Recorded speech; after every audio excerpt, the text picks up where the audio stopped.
Olá, muito boa tarde a todos, sejam bem-vindos. Mais uma live no Facebook da Pinacoteca Benedito Calixto. Estamos aqui transmitindo este grande programa que é Ler o Vizinho, idealizado por nosso querido amigo Ricardo Rutiliano Roque. Hoje teremos também as participações de Cíntia Panca e também estará aqui conosco a querida Valéria. Vamos agora chamar os nossos queridos colegas aqui presentes. Uma boa tarde a todos vocês. Vou passar a palavra ao Ricardo e ele vai falar um pouquinho sobre o projeto do Ler o Vizinho e daremos início à nossa live de hoje. Boa tarde a todos. Sejam bem-vindos. Boa tarde. Então, a gente tem aqui a presença do Fábio, da Cíntia, primeiramente, porque foi através de uma live do lançamento do livro Conto-te Encantos, da Cíntia, na plataforma da Pinacoteca, que surgiu a ideia, né, mediante esse banner aqui que está atrás, o convite, a ideia do convite para que se fizesse essa live. Então, esse termo, ler o vizinho, ele parafraseou uma proposta de uma oficina de literatura do Marcelo Aliel, que era de ser lido pelo vizinho. Mas daí não teria como eu ser lido.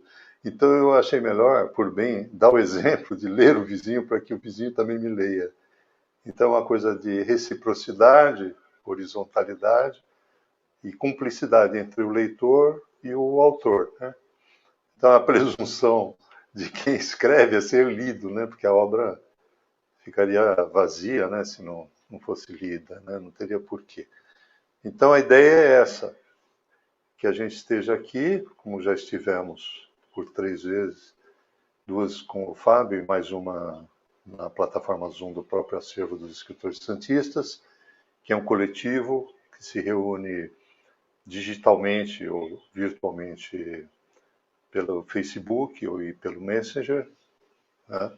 E de uma forma analógica com os livros tombados na Biblioteca Mário Faria, Municipal de Santos, no posto 6, né? Eu nunca sei se é o 6, em frente a Alexandre Martins, que está fechado. Então a gente está, de uma forma virtual, se fazendo presente. Eu tenho um ventilador aqui no teto, não sei se está atrapalhando o som, mas acho que não, né? Então hoje nós temos o bonde pelas ruas e pelos livros.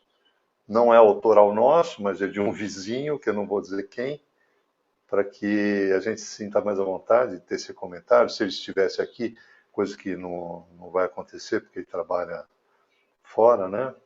Horário comercial. Então ele poderia estar participando.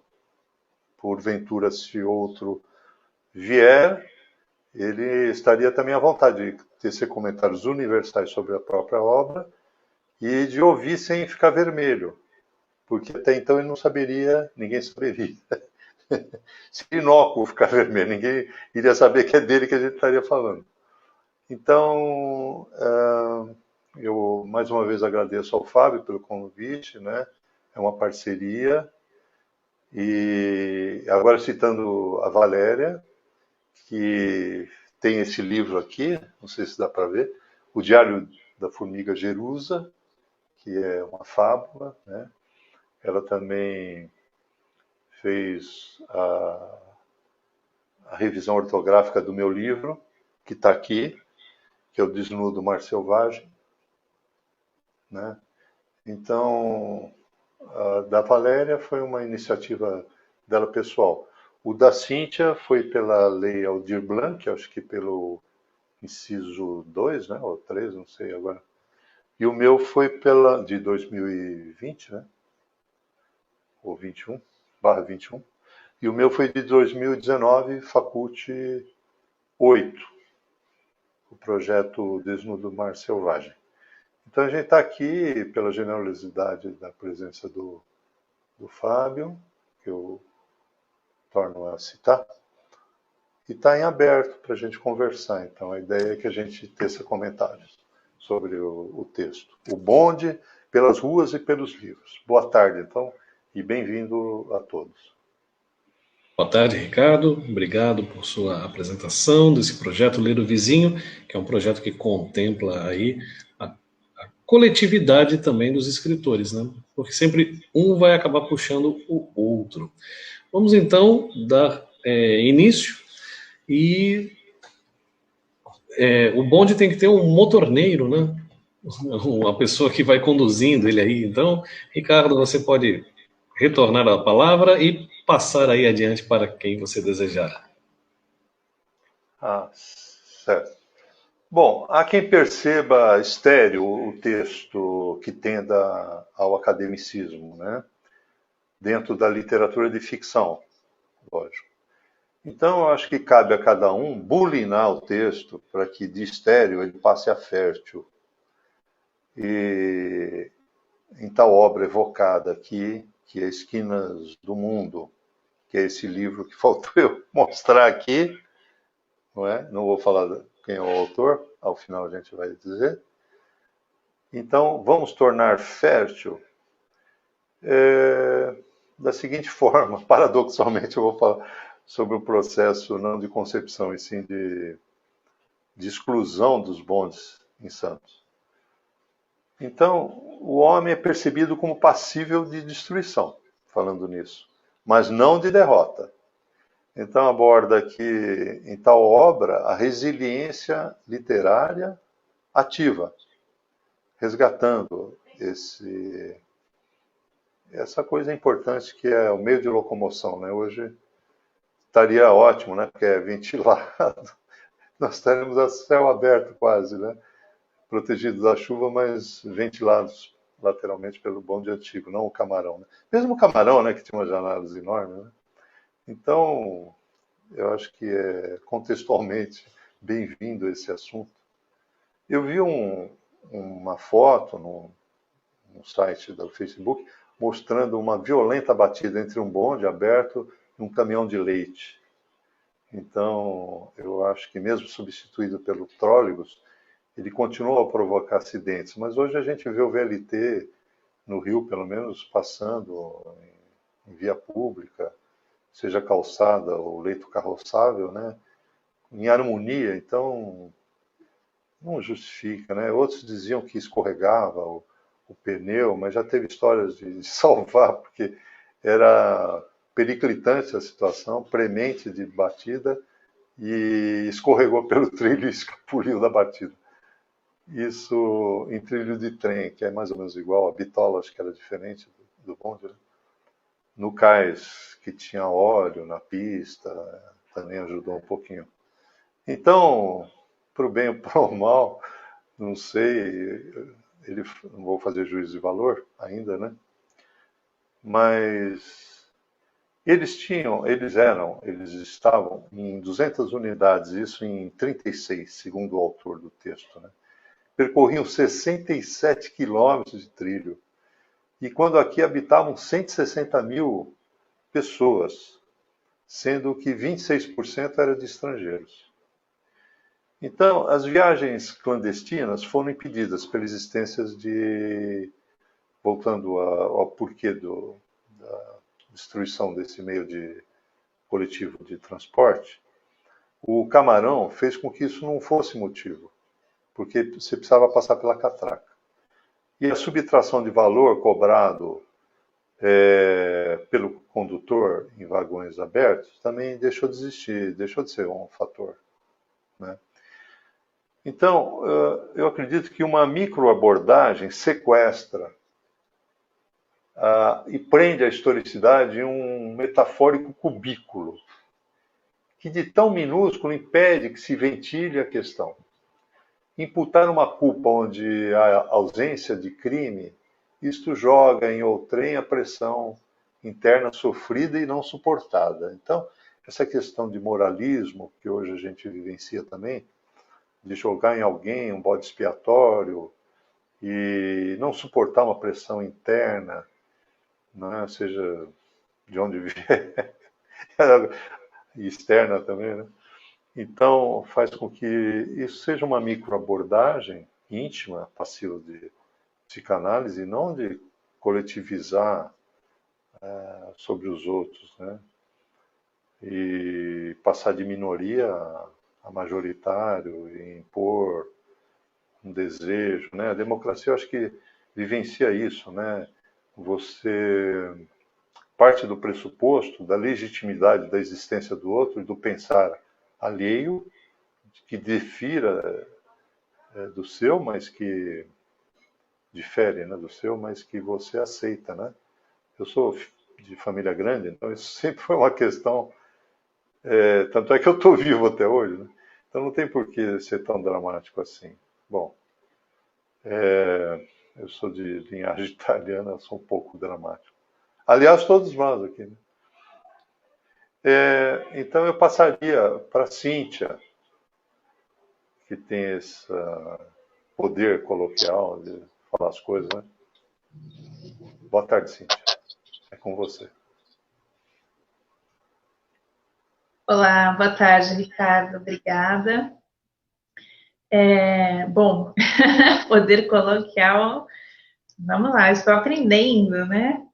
Você aí está na minha frente nessa questão de literatura, de escrita, tenho aprendido muito aqui com você, Ricardo, através desse projeto Ler o Vizinho.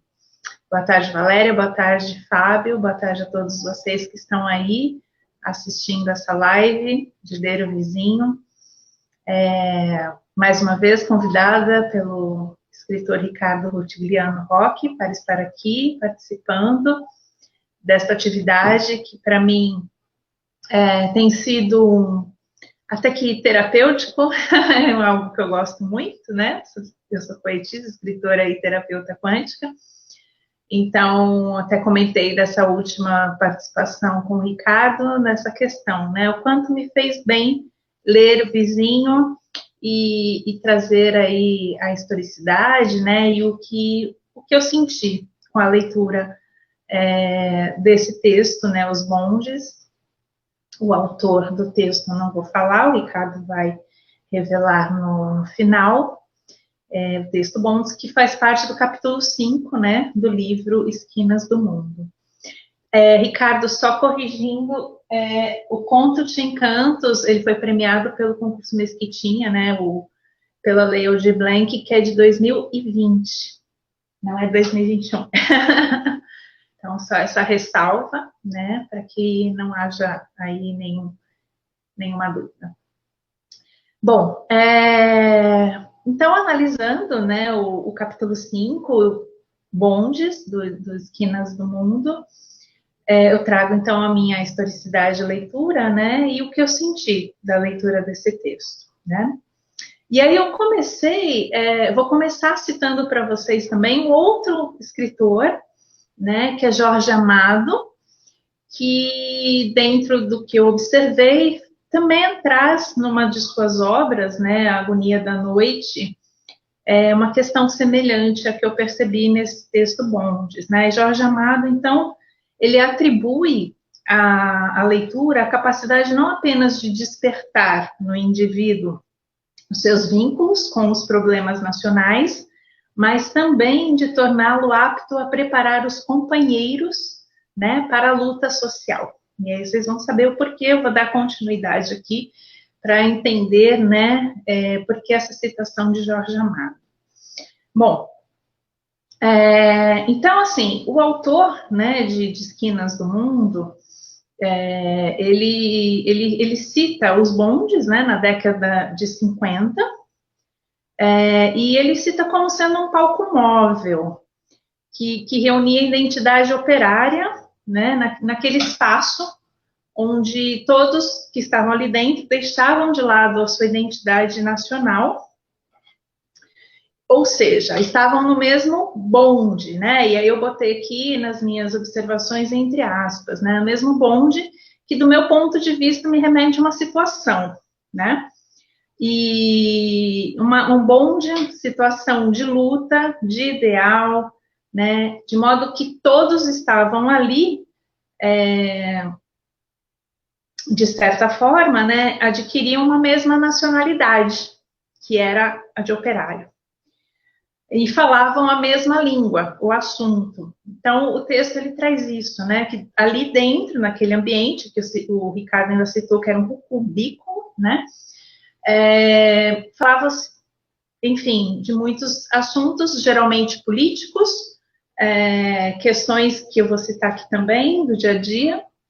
Então, assim, chama a minha atenção também, né, que todos, no texto, o autor fala que todos precisavam estar no ponto.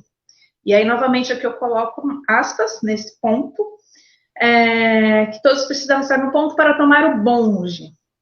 E aqui, para mim, soa metaforicamente o ponto, né, como sendo um mesmo interesse, um mesmo objetivo, um mesmo ideal. Eu falei lá em cima também. Diferente de Severino. Severino é também uma personagem que aparece no texto, que depois, se vocês tiverem a oportunidade de ler o livro, vocês vão perceber melhor. Então, diferente de Severino, que eu vou citar depois ele mais adiante também, para que vocês possam entender, né, quem é Severino. Severino, ele não era italiano, ele não era português, não era japonês, nem era espanhol, como a maioria dos operários que frequentavam os bondes, né, esse palco móvel na década de 50.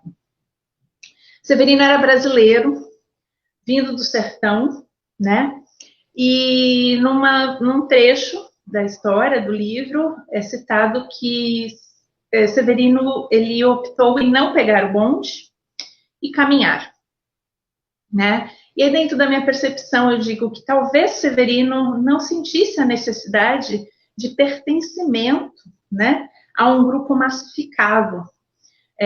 Haja vista que o sertão, por sua aridez, né, já o havia isolado da massa e ensinado a lidar de forma individualizada com as questões sociais.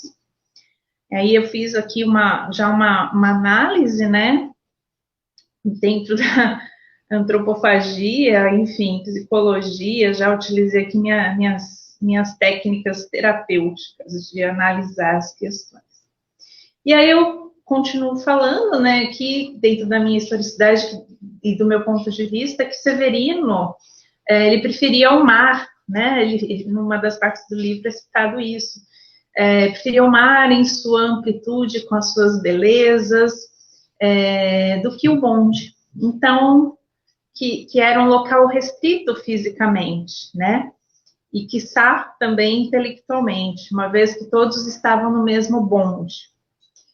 E dentro da minha percepção, quando você entra nessa limitação, né, física, intelectual, e entra nesse mesmo bonde, nessa cultura de massa, né, você acaba perdendo, né, abandonando uma amplitude cultural, em troca, muitas vezes, de um salário, né, e você perde uma riqueza de conhecimento, de informações. E aí, dentro do texto também, eu cito aqui uma parte que ele fala, né, de atar um novo laço. Então, eu coloco assim, né, atando-se um novo laço entre um grupo, na minha percepção limitada, que geram críticas ao preço da passagem. E aí eu cito, né, que isso é um assunto audível até os dias atuais, ao utilizar os meios de transporte, né, tal como os ônibus, né. É curioso que aqui também poderia ser utilizado, né, o termo barco, né, ao invés de bondes, que é um outro meio, né, também de transporte, assim, que, de certa forma, pode definir ali um meio social de agrupamento de pessoas, né, que se direcionam para o mesmo objetivo. Bom, então, quando eu falo essa questão de discutir o valor da passagem dos ônibus, né, é justamente isso. Você imagina um bonde com portugueses, italianos, espanhóis, japoneses? Nossa, poderia ser conversado tantas coisas, né? E muitas vezes as pessoas se pegam em apenas reclamar.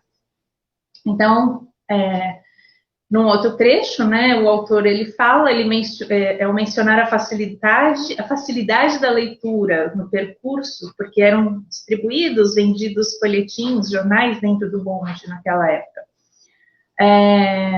Então, as pessoas que ali estavam tinham facilidade, né, à leitura, durante o percurso, e isso me fez refletir sobre a leitura como também ferramenta de conhecimento, né, sabedoria, capaz de gerar debates saudáveis para diferentes questões e trazer respostas, soluções, inclusive sobre o preço da passagem, né?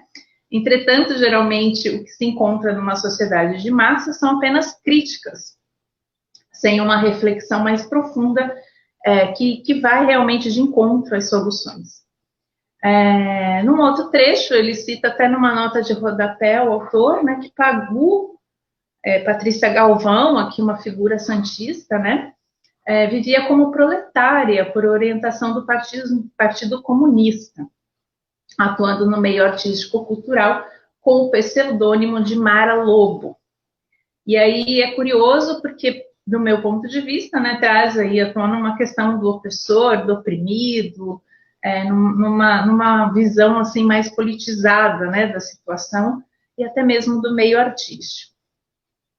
Bom, em outro momento, o autor traz breve questionamento sobre a humanidade, né, de um jovem de 13 anos, não abastado, e do meu ponto de vista, esse trecho ele fala que é chamado de indiferença, né? Indiferença à dor do outro, dentro do meu ponto de vista, né? Mais uma vez eu percebo assim como personagens sofridos, né? Excluídos da massa, seja por escolha ou não, por vezes têm seus valores subjugados. E aí eu vou voltar então ao Severino, né? Já que eu estou falando dessas figuras, assim, esses personagens do meu ponto de vista mais excluídos, que fogem de uma massa. E Severino, ele é personagem de Iluminados. Para mim já é um nome maravilhoso que eu já fiquei, né, vidrada. Assim. E aí, Severino é um homem vindo do sertão, como eu disse anteriormente, né, que opta por caminhar e poupar, ao invés de pegar o bonde. Mais uma vez, revela-se aquele iluminado, né, aquele diferenciado, sem necessidade de pertencer à massa. A caminhada me remete a um momento de contemplação, né, ou uma oportunidade de lançarmos o olhar sobre algo simples, belo, bom, né? Sem ser afetado por opiniões alheias. Geralmente percebidas, né, pelo olhar mais puro e simples, como o de Severino, que veio do sertão, né, e que nem sempre oferece tantas belezas do sertão, né, e tão pouco diversidades, como o mar apresenta. Bom, aí eu cito aqui caminhada contemplativa, riqueza de valores, né, belezas. E aí, num outro trecho, o autor cita aqui, né, sobre Martins Fontes, e fica o recado para estudar Martins Fontes, e eu falo que aqui serve para mim. Como poetisa, fazendo estudo mais aprofundado sobre as obras de Martins Fontes. Bom, interessante o fato, né, do poeta, personagem médico, que é Martins Fontes, circular de carro, né, dentro, o personagem, citado pelo autor, o personagem ele circula de carro, enquanto a maioria dos outros personagens circulam no bonde. Diferentes classes sociais e intelectuais, né, eu diria. E aí eu fiz aqui um esqueminha, eu botei assim, Severino caminha, singular. Martins Fontes circula de Ford, privilegiado. E operários andam de bonde, é a massa. Dentro da minha percepção, tá? Eu tô lendo aqui o vizinho. Bom, e aí tem um outro trecho que é citado aí um assassinato, né? E aí eu coloco assim uma observação que culpados de fato ou envolvidos pela trama tecida pelo delegado, né? Mais uma vez a figura aqui dentro da minha percepção do opressor e do oprimido, surgida de questões políticas ou questões pessoais, né? O texto traz isso. Fica essa dúvida, assim, né, no ar. Se o assassinato foi cometido por questões políticas, que era uma greve, no caso, ou por questões pessoais. E aí fala que documentos devem ser lidos como se não fossem neutros ou objetivos. Faço uma outra observação aqui de questões de serviço como sendo interesses envolvidos. E aí, dentro de um comentário que o autor traz, né, nesse trecho dessa questão do assassinato, que foi inclusive publicado no jornal A Tribuna, a mim me trouxe uma sensação de déjà vu, porque o autor, no livro, ele cita que datas foram alteradas, né, dentro da notícia jornalística, e a questão realmente que estava lá registrado pelo delegado. E aí houveram alterações dessa história. E aí isso me trouxe uma sensação assim, de déjà vu, que eu cito aqui, né? E o nome desse trecho, dessa parte, é covarde assassino, se eu não me engano, né? E aí eu falo, né? Déjà vu é o que me traz covarde assassino, incitada pela liberdade poética, liberdade do autor em modificar datas, eventos, fatos, permitidos pelo uso da imaginação e desobrigação da literatura com os fatos reais, coisa que o delegado não pode fazer, conforme o autor. Então, essa é a minha contribuição para o Ler o Vizinho de hoje, dentro do texto. Desculpa, eu me estendi um pouquinho hoje, mas como eu falei, foi uma atividade que me trouxe uma maior desenvoltura, né, para poder contextualizar. Então é isso. Obrigada, Fábio, mais uma vez. Obrigada, Ricardo, pela oportunidade de ler O Vizinho. Obrigado, Cíntia. Para quem não leu a história, você fez uma bela de uma descrição e deixou as pessoas ainda com mais interesse em estar com este livro.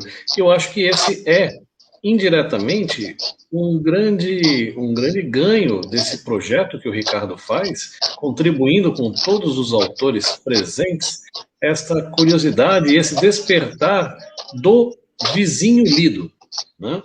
A cada interpretação aí feita pelas pessoas que aqui estão.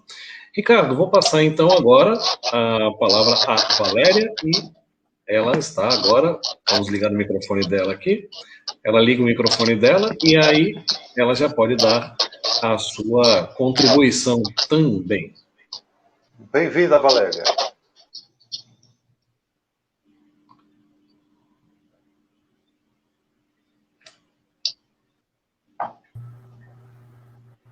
Vocês estão me ouvindo? Sim, pode ficar à vontade, estamos lhe ouvindo.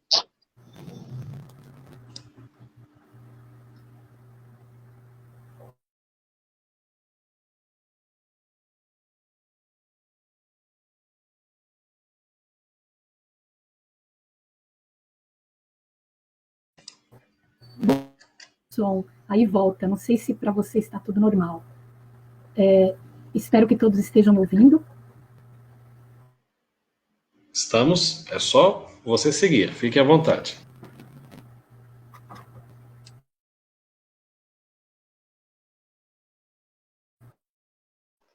Pode falar, Valéria.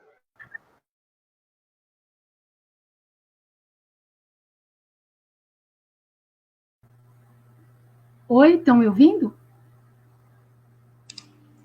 Sim, perfeitamente. É só você falar. Fique à vontade.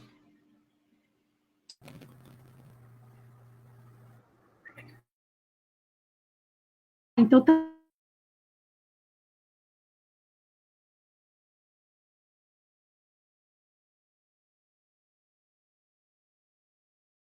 bom.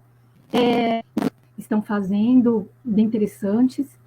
E eu fiz um roteirinho em função da minha leitura e do meu entendimento, né, sobre o texto. Bom, já ficou claro para todos, né, que o texto ele gira em torno do bonde e a sua importância, né? Ou seja, né, ele deixava todos iguais, né? Ou seja, sentirem-se trabalhadores, todos eles sentindo-se trabalhadores, independentemente da nacionalidade de cada um. Havia muitos estrangeiros. Bom, depois é contado que sindicalistas e a repressão política saíam no local e esta era feita. Além disso, o bonde também era alvo de militantes comunistas que criticavam o preço da passagem. Essa milícia considerava que os condutores e os cobradores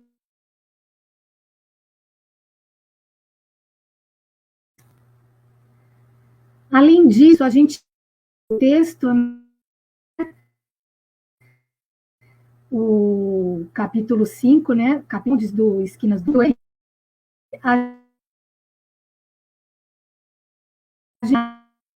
que são, por exemplo, em que ocorre o atropelamento de uma criança por um bonde. Em outra ficção que é mencionada, o bonde marca as diferenças sociais. Temos também, né, sendo mostrado na ficção, o bonde como espaço da luta de classes. Há uma história, por exemplo, em que grevistas assassinam em um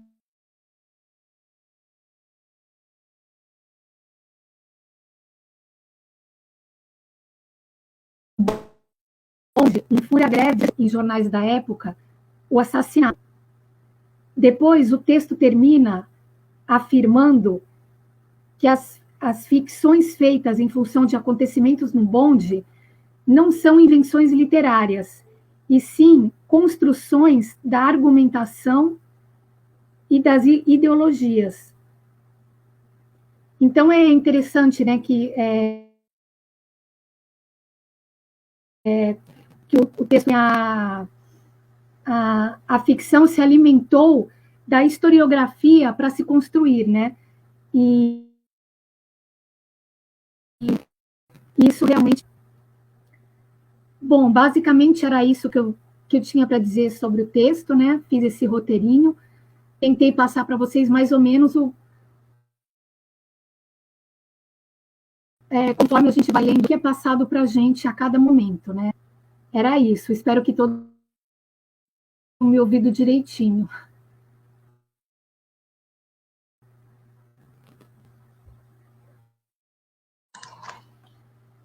Estamos ouvindo sim, Valéria. Foi tudo muito bom.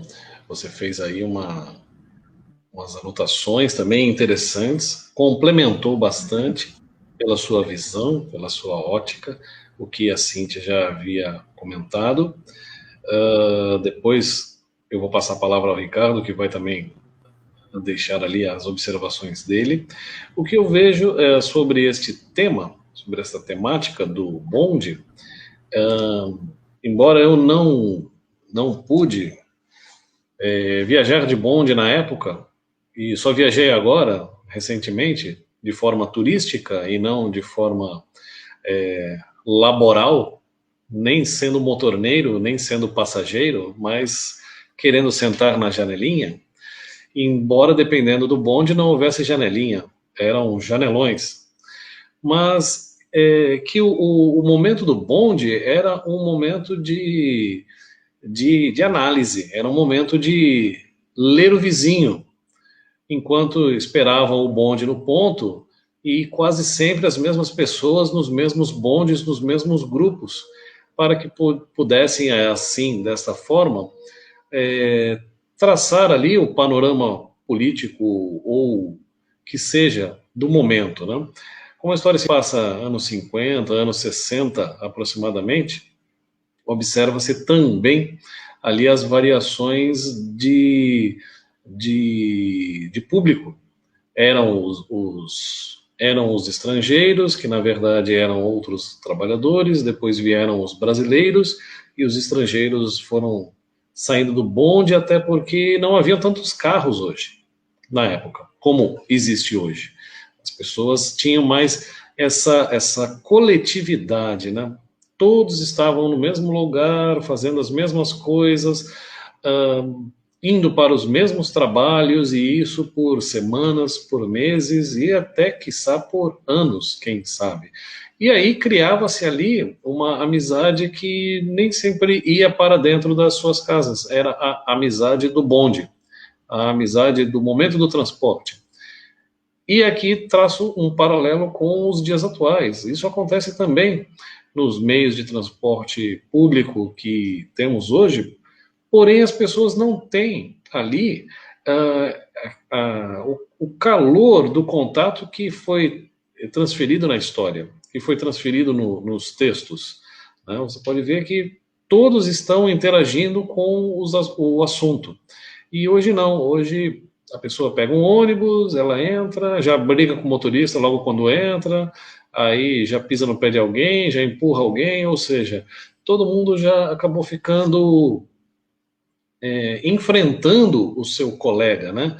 Hoje o pessoal não lê o vizinho, né? Dentro dos transportes municipais. Eles nem leem, né? E no bonde, não. No bonde, por incrível que pareça, quanto mais demorasse, melhor. Porque era mais tempo de estar junto com todos os amigos ou colegas ou passageiros conhecidos para poder falar dos assuntos de bonde, assuntos bondianos, né? Então, eu acho que essa ótica não do bonde, né? Porque a gente não está falando aqui do bonde, mas estamos falando do que as pessoas faziam no bonde. O que acontecia o momento bonde da vida de cada um. É o que foi bastante retratado. Talvez não diretamente, mas na minha percepção foi o que mais me chamou a atenção. Esta consciência coletiva dos passageiros do bonde que acabavam tomando um rumo por si só, sejam eles designados ou como fossem pelos outros, mas eles tinham uma identidade. Eles eram os passageiros do bonde número tal, da hora tal, e eram apenas aqueles, porque a seguir seria outro bonde, seriam outras pessoas e seriam outros assuntos. Todo dia, toda semana, todos os meses, assim por diante. Essa é a minha humilde contribuição aqui. Quero desejar aqui também o parabéns ao autor do livro, o senhor não pode falar, né, que depois o Ricardo vai dizer, e muito bem escrito. Grato, Ricardo, por estar compartilhando aqui, participando. Agradeço também a Valéria pela sua contribuição, a Cíntia também. E agora passo a palavra ao Ricardo. Ricardo, é com você. Então, como em deferência ao autor, que obteve o grau de mestre em Sociologia, Jornalismo Social na USP, o ápice das 200 unidades, 67 quilômetros de trilhos, ocorreu em 36, com 160 mil habitantes na cidade. E o que acontece de um homicídio no bonde, né? Foi em 1919, né? E foi o Ibrahim Nobre, o delegado, que se reportou ao jornal com uma quase transcrição do boletim de ocorrência, né? Sem elucidar, coisa que a literatura, o autor dá ênfase a esse poder da literatura, porque ele retrocede na data, foi em 1918, que é uma época mais de efervescência política, então ele contextualiza o acontecido em 1918 e dá uma justificativa no texto dele, no livro Barcelona Brasileira, de Adelto Gonçalves, de 1980, segundo o autor que transcreve essa parte, né? Então, ele, apesar de não ser um ficcionista, ele faz o que eu estou fazendo agora. Eu estou fazendo uma deferência à historicidade jornalística, que é o que ele faz, né? Inclusive com a tese que está disponível no site da USP, assim como no livro que foi agraciado pelo Facult. Então, eu retribuo a ele, vamos dizer assim, humildemente também, como diz o Fábio, a deferência à literatura como sendo um caminho no mesmo jornal, ou no livro, né? Por Adelto Gonçalves, em Barcelona, brasileira. Então, não no mesmo jornal, né? Em veículos diferentes, né? Falando em veículos, né? Bom, então, o déjà vu, eu acho que seria o mais certo na pronúncia do francês, não sei. Minha mulher fez 10 anos de aliança, talvez ela pudesse esclarecer isso, só para ajudar. Agora, a Pagu, com o pseudônimo Lobo, que a Cíntia referenciou do livro, pensou, né, do texto, o lobo faz com que ela não seja tão submissa assim, né? Quer dizer, ela precisou usar de um pseudônimo, por uma questão política, talvez, né? Chegou a morar até aqui na Ilha das Palmas, né, com o Ferraz, que era do jornal A Tribuna, né? Bom, ela também, a Cíntia, fala do Severino de Navios Iluminados, que tinha um amigo Felício, que pelo nome já é bem assim didático, né? Um era sofrido e outro era mais cuca fresca, né? Isso no livro de Ranulfo Prata, Navios Iluminados, que depois foi editado pela Secult aqui, na época do Davi Capistrano. O Ranulfo Prata, ele era isso mais me reportando a tese, né, do autor, quase que eu falo não. Ele era um radiologista, né, que veio para cá prestar serviços na Codesp, né, de Santos. Bom, o bonde também, me reportando a situação do Severino, dava acesso a lugares paradisíacos para quem morava no Macuco, que nem o Severino, por trabalhar ali. Ele pegava o bonde e ia até a ponta da praia, onde tinha um desembargador que acabou dando a ele a carteirinha de estiva, né? Dando a ele a chance, né? Depois ele teve que ir a pé, que nem assim, tinha falou, para ser fotografado, para fazer a carteirinha, tudo. E ele preferiu ir a pé, né? Como foi dito. Bom, o condutor é quem cobrava, porque ele observava o fluxo de passageiros subindo e descendo, né? Então o condutor dava sinal ao motorneiro, que via à frente, e apesar do desastre confliteiro, ele não viu muito bem em algum momento. E atrás via o condutor, que cobrava, né? E o mito é que ele tocava um sininho para registrar a cobrança, né? Mas cobrava 3 e dava 1 para fazer América, né? E voltar ao país de origem, né? Era essa a história boca a boca, né? Uma historicidade oral, né? Cultura oral.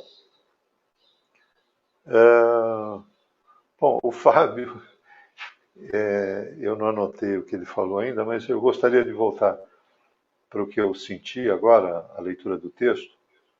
Então, eu me abstraio um pouco no que reverbera na leitura do meu livro, Desnudo Mar Selvagem, na página 133, que é epigrafado pela Manjubinha, uma fábula, né?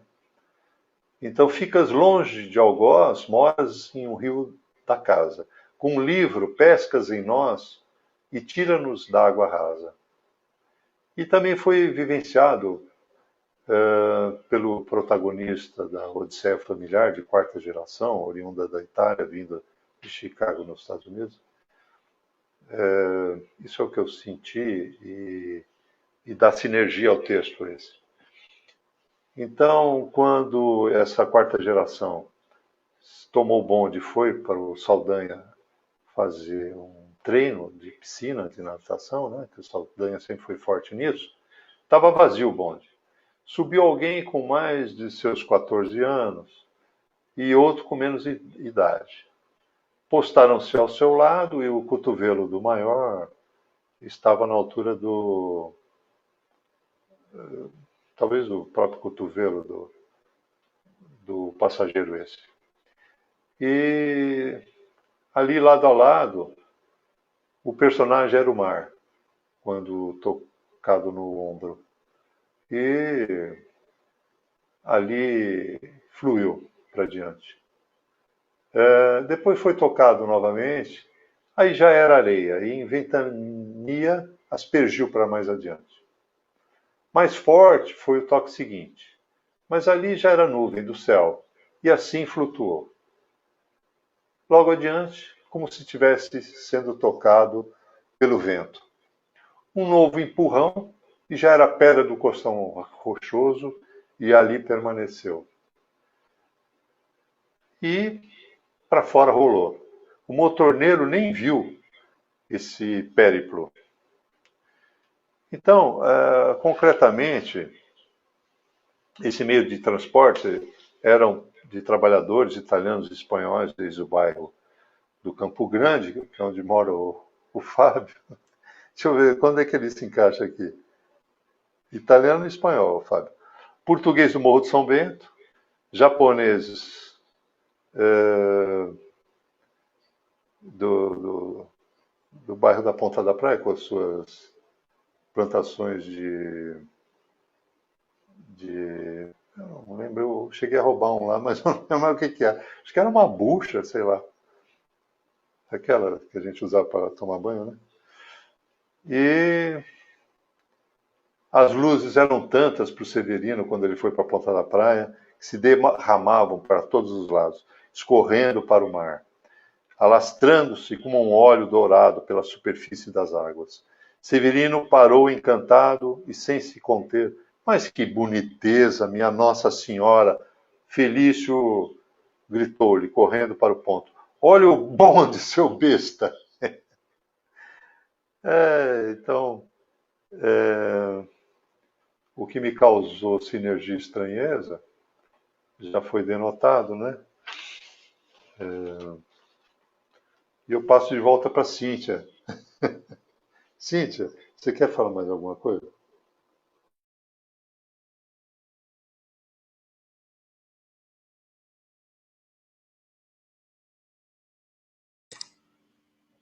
Microfone. Ok, agora sim. Não, curioso só ressaltar que também me chamou a atenção a fala do Fábio, né? Essa questão de agregar as pessoas, né? De estarem ali reunidas, de participarem realmente da viagem, né? Ali no bonde. Que hoje, geralmente, as pessoas viajam, né? Ou seja, no ônibus, mas não realmente participam da viagem, elas apenas viajam. Eu confesso também que quando eu li sobre esse tema, né, os bondes, eu voltei um pouquinho lá em Portugal, onde eu andei muito de comboio, como eles chamam, de trem, né? Enfim, ali é um momento que todos têm também, dá tempo de você ler um vizinho, dá tempo de você ler um livro, enfim, geralmente são viagens extensas. Eu imagino que, diferentemente dos bondes, né, deveriam ser viagens mais curtas, com exceção daquelas realizadas, lógico, do Campo Grande até a Ponta da Praia, que é um trajeto, um percurso maior. Enfim, Ricardo, obrigada pela sua leitura aí desse trecho, né, do Severino, que é um trecho que para mim soa poético, então me chamou muito a atenção, eu gostei muito, e você agora leu também aí, muito bem, interpretou muito bem. E, bom, acho que é isso, né, o que eu tenho para dizer, assim, como a beleza e a Ponta da Praia, né, acho que é por isso também essa identidade com esse trecho da leitura, porque a Ponta da Praia me causa isso, né? É um lugar que a beleza, para mim, ali é muito, muito atrativa, chamativa, assim, chega a ser estonteante, né? Que mais que eu posso contribuir aqui, dentro do que o Ricardo, né, trouxe?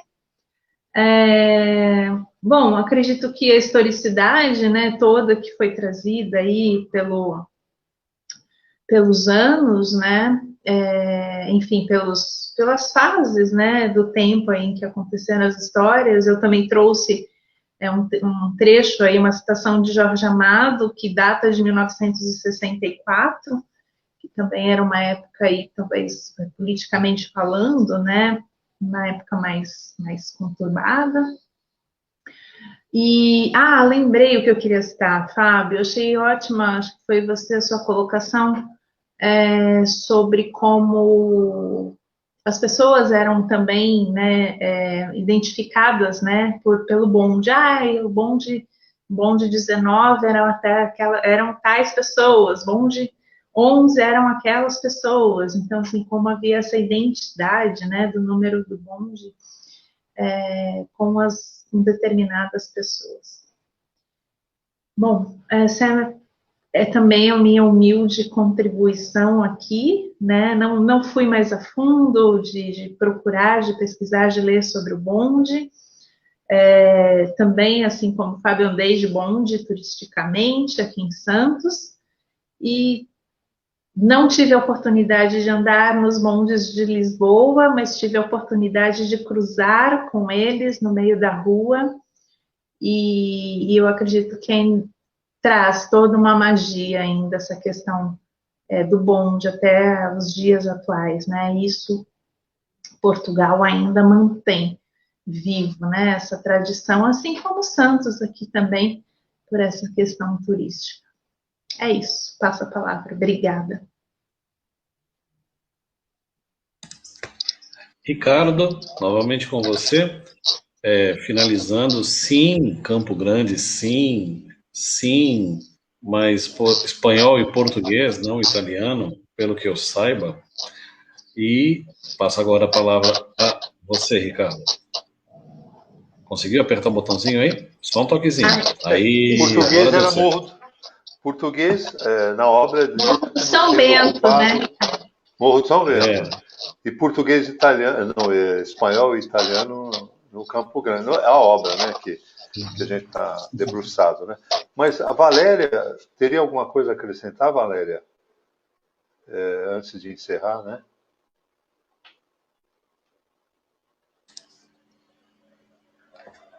Valéria, é só ligar o seu microfone e aí você já poderá estar apta a falar conosco. Ok, está ligado, é só falar. Estamos lhe ouvindo, pode continuar. Certo. Bom, o que me faltou falar um pouco, sim, sobre o que me tocou, né, na história, foi realmente o amplo papel do bonde, né? Assim, que Gina, né? Porque ele permitia muitas coisas, né? Que às vezes poderiam nem ocorrer-se fora dele, né? Então a gente percebeu, lendo o texto, que o bonde ele não é apenas mas ele é o cenário, né, de vários acontecimentos importantes, e tais acontecimentos, né, influenciaram textos de historiadores e de escritores. Achei bem interessante a análise dos meus colegas, né, e o que me tocou ouvindo-os foi a questão da função social do bonde, né, se sentirem iguais. E, na minha opinião, né, o ideal, né, seria que todos se sentissem iguais, não só no bonde, mas em todos os lugares, né. E também uma coisa que a Cíntia colocou sobre a leitura, que é a ferramenta do conhecimento, né. É muito importante a gente usar a leitura para poder dialogar, né, sobre o conhecimento, e eu espero que a gente esteja fazendo isso aqui, né, porque eu acho bem importante. Agradeço a todos pela contribuição dada por vocês, pelo espaço que me deram, e eu andei poucas vezes de bonde, né, mas eu tenho um pouco de problema, andava muito de ônibus quando eu estudava em Campinas, né, e só que eu nunca conseguia ler em ônibus, que eu ficava enjoada, então, infelizmente, eu não a minha leitura, né, no meio de transporte, mas eu, quando ando de ônibus, de carro, eu fico enjoada e não consigo ler. É uma pena, né? Mas acho que as pessoas deviam fazer isso, né? Quando foi contado no texto, né, sobre o que aconteceu com esses bondes, né? Agradeço a todos.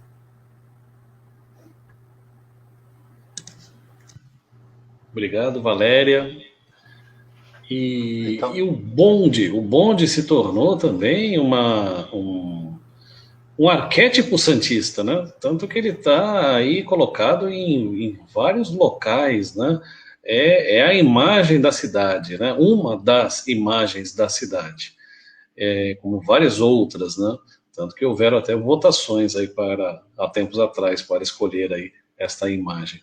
Ricardo, Valéria, Cíntia, só quero agradecer vocês por mais um Ler o Vizinho e vamos agora neste domingo, hoje domingo, dia 2 de maio, aguardar aí as contribuições e ler aí os comentários das pessoas que nos assistiram e também que vão deixar aí os seus recados. Agradeço a você. Passo a palavra também para a Cíntia, se a Cíntia quiser falar alguma coisa, deixa o Ricardo falar primeiro, depois a Cíntia fala e depois o Ricardo encerra. Ricardo, é contigo. Tá ligado, tá ligado. eu acho que esse encontro da realidade com a ficção, né, ele se dá às vezes de uma forma, vamos dizer assim, pitoresca, né? Meu filho estava vindo de Ilhabela essa noite e atropelou a 130 por hora esse que é capivara. A capivara não sobreviveu. Então, ele é jornalista e essa realidade às vezes passa à frente da gente, mas não é por isso que a gente vai deixar de andar de carro, né? E nem vai exterminar com as capivaras, né? Então, o bonde que tenha batido num caminhão leiteiro, que a gente tenha sido empurrado por um cotovelo para fora dele aos poucos, mas situações assim, né, adversas, mas muitas lembranças ficaram e boas, né? Então, eu acho que a derrota do término desse serviço não fez com que, aliás, a destruição, né, que parece que foi amarretadas até, né, para que não houvesse mais condição. Estigmatizou o convívio, né? Então, uma coisa violenta, né? Que eu acho que não deve acontecer. Porque, no que eu contei, a capivara morreu, mas a cultura, no extermínio do bonde, foi afetada, né? Destruída, mas não derrotada, né? Que agora volta em forma turística, tudo para a gente rememorar. Bom, eu queria fazer um convite. Agora, 1º de maio, eu me aposento e tem uma coisa chamada biblioterapia, que é a terapia pelo livro, né? Então, eu queria convidá-los, inclusive os pares que estão aqui, se quiserem, tem uma condição prévia, não assim, regramento, né? Eu acredito que facilitaria quem estiver no Clube de Leitura 6.0 inscrito, tem acesso à Árvore Livros, que são várias obras, milhares de obras, né? Acessíveis. Então, essa biblioterapia, voltando a ela, já se feito um grupo, né, dos inscritos que se pronunciarem desejosos assim, de participar. Então, ela consiste numa apresentação minha literária, né, como indivíduo literário, que seria a orelha do meu livro. Depois, o meu contexto de Odisseia, né, desde a Itália até aqui, numa leitura da resenha, contextualizando historicamente. E depois, o preenchimento de questionário, para que cada um se defina, né? Primeiro para si próprio, depois para eu poder decidir qual é a demanda predominante no grupo. Eu gostaria de fazer um grupo de 5 e aí sim, aplicando a biblioterapia, dizer qual o livro que apeteceria mais aquela demanda, né? Contemplaria mais. E a gente faria isso na plataforma Zoom, que eu disponho. Então, acredito que hoje é o último dia da jornada da biblioterapia, às 19 horas. Então, se entrar no site da Clube de Leitura 6.0, vocês vão poder ter uma ideia. É tudo grátis, né? E aí sim se inscrever, e aquele que se apresentar como inscrito, com mais de 60 anos, se desejar participar de um projeto balão de ensaio comigo, a gente vai fazer na plataforma Zoom, nesses moldes que eu falei. Então, é de evolução, desenvolvimento, não é uma biblioterapia clínica, que eu poderia fazer, mas não é de desenvolvimento, tá bom? Então, eu agradeço a presença de todos. Do meu ponto de vista, foi positivo, né? E o Alessandro Attanis é o autor do livro Esquinas do Mundo. Então, eu recomendo, é uma obra interessante. Quem quiser comprar, está nas livrarias, ou quem quiser acessar via USP a tese dele, de mestrado, também vai encontrar a análise do livro, né? Navios Iluminados, do Ranulfo Prata. Então é isso. O que vocês acham de fazer um périplo às 19 horas até o Clube de Leitura 6.0 e dar uma olhadinha para depois opinar? Acho que a Cíntia já fez, né, alguma coisa nesse sentido. Porque eu a vi comentando lá numa live do Galeno Amorim, né, que coordena isso, é o presidente do Observatório do Livro e Leitura, foi presidente da Biblioteca Nacional no Rio de Janeiro, né? Então, é uma pessoa que tem uma metodologia tranquila, né, para a gente poder desenvolver, quem sabe a gente pode fazer, não é, Cíntia, alguma coisa assim, Fábio, Valéria. Então, todos convidados. E obrigado e boa tarde, né? Vai terminar às 5, mas 17 horas, né? Obrigado a todos. Obrigado a todos. Volta para o Fábio agora, Fábio? Obrigado. Obrigado a todos. Tenham todos uma boa tarde, gratidão. Valéria, mais uma vez, Cíntia, Ricardo. E quero agradecer a vocês e está aí a palavra para a Cíntia encerrar aí a nossa live de hoje. Cíntia, com você. Encerrando. Obrigada pelo convite, Ricardo. Eu tenho assistido, sim, às intervenções do Eduardo Galeno dentro do projeto Biblioterapia.